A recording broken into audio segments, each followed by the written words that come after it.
ನನ್ನೆಲ್ಲ ಆತ್ಮೀಯ ಶಿಕ್ಷಕ ಮಿತ್ರರೇ, ನೆಚ್ಚಿನ ವಿದ್ಯಾರ್ಥಿಗಳೇ, ಸೇತು ಬಂಧದ 7ನೇ ತರಗತಿಯ 7ನೇ ದಿನದ ಈ ಒಂದು ಸೆಷನಿಗೆ ನಿಮಗೆಲ್ಲರಿಗೂ ಕೂಡ ನಾನು ಸ್ವಾಗತವನ್ನು ಕೋರ್ತಾ, ಇವತ್ತಿನ ದಿನ ನಾವು ಖೋಖೋ ಅಂಕಣ, ಅದರ ಜೊತೆಯಲ್ಲಿ ಖೋಖೋದಲ್ಲಿ ಬಳಸುವಂತಹ ಕಂಬಗಳ ಬಗ್ಗೆ, ಉಪಕರಣಗಳ ಬಗ್ಗೆ ತಿಳ್ಕೊಳ್ಳೋಣ.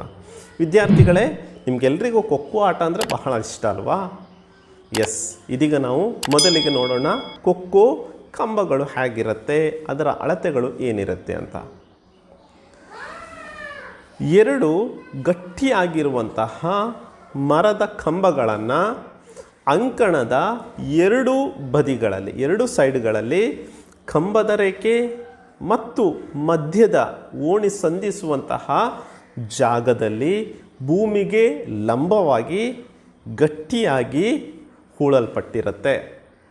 ಈ ಕಂಬದ ಎತ್ತರ ಅನ್ನುವಂಥದ್ದು 120 ಸೆಂಟಿಮೀಟರ್ನಿಂದ 125 ಸೆಂಟಿಮೀಟರ್ನವರೆಗೆ ಇರಬೇಕು. ಈ ಕಂಬದ ವ್ಯಾಸ ಅನ್ನುವಂಥದ್ದು 9 ರಿಂದ 10 ಸೆಂಟಿಮೀಟರ್ನಷ್ಟು ಇರಬೇಕು. ಇದೀಗ ನಾವು ಅಂಕಣದ ಪರಿಚಯವನ್ನು ಮಾಡಿಕೊಳ್ಳೋಣ. ವಿದ್ಯಾರ್ಥಿಗಳೇ, ಸಬ್ ಜೂನಿಯರ್ ಬಾಲಕ ಬಾಲಕಿಯರಿಗೆ ಈ ಮೈದಾನದ ಅಗಲ ಅನ್ನುವಂಥದ್ದು 14 ಮೀಟರ್ನಷ್ಟು ಇರುತ್ತೆ. ಜೂನಿಯರ್ ಬಾಲಕ ಬಾಲಕಿಯರಿಗಾದರೆ ಇದರ ಅಗಲ ಅನ್ನುವಂಥದ್ದು 16 ಮೀಟರ್ನಷ್ಟು ಇರುತ್ತೆ. ಜೂನಿಯರ್ ಬಾಲಕ ಬಾಲಕಿಯರಿಗೆ ಇದರ ಉದ್ದ ಅನ್ನುವಂಥದ್ದು 27 ಮೀಟರ್ನಷ್ಟು ಇರುತ್ತೆ. ಸಬ್ ಜೂನಿಯರ್ ಬಾಲಕ ಬಾಲಕಿಯರಿಗಾದರೆ ಇದರ ಉದ್ದ ಅನ್ನುವಂಥದ್ದು 23 ಮೀಟರ್ನಷ್ಟು ಆಗಿರುತ್ತೆ. ಅಂತಿಮ ರೇಖೆ ಏನಿದೆ ಮತ್ತು ಪಕ್ಕದ ರೇಖೆಗಳು ಸೇರಿಕೊಂಡು ಉಂಟಾಗುವಂತಹ ಆಯಾತಾಕಾರದ ಕ್ಷೇತ್ರವೇ ಖೋಖೋ ಮೈದಾನವಾಗಿರುತ್ತೆ. 2 ಕಂಬಗಳ ನಡುವಿನ ಕ್ಷೇತ್ರವನ್ನು ಅಂಕಣ ಅಂತ ಕರೀತೇವೆ. ಇದು ಖೋಖೋ ಅಂಕಣವಾಗಿರುತ್ತೆ. ಇದೀಗ ನಾವು ಅಳತೆಗಳ ಬಗ್ಗೆ ತಿಳ್ಕೊಳ್ಳೋಣ.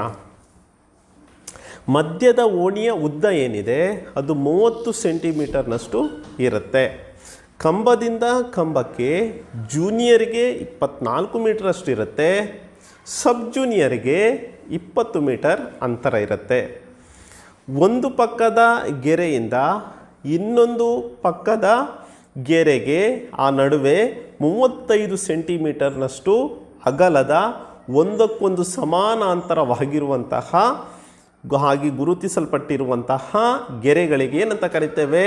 ಅಡ್ಡ ಓಣಿ ಅಂತ ಕರಿತೇವೆ.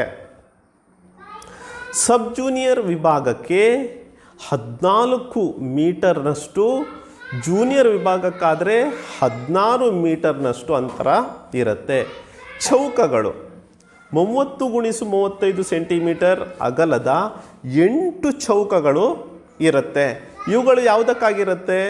ಇವುಗಳು ಚೇಸ್ ಮಾಡುವಂತಹ, ಮುಟ್ಟುವ ತಂಡದ ಆಟಗಾರರಿಗೆ ಕುಳಿತುಕೊಳ್ಳುವುದಕ್ಕಾಗಿ ನಿರ್ದಿಷ್ಟಪಡಿಸಿರುವಂತಹ ಸ್ಥಳವಾಗಿರುತ್ತೆ. ಕಂಬದಿಂದ ಅಂತಿಮ ಗೆರೆಯ ನಡುವಿನ ಕ್ಷೇತ್ರ ಏನಿರುತ್ತೆ ಅದನ್ನು ಮುಕ್ತ ವಲಯ ಅಂತ ಕರಿತೇವೆ. ಇದರ ಅಳತೆ ಎಷ್ಟಿರುತ್ತೆ? ಕಂಬದಿಂದ 1.5 ಮೀಟರ್ನಷ್ಟು ಇರುತ್ತೆ. ಇದಿಷ್ಟು ಇವತ್ತಿನ ಈ ಒಂದು ಸೆಷನಲ್ಲಿ ಖೋಖೋ ಅಂಕಣದ ಬಗ್ಗೆ.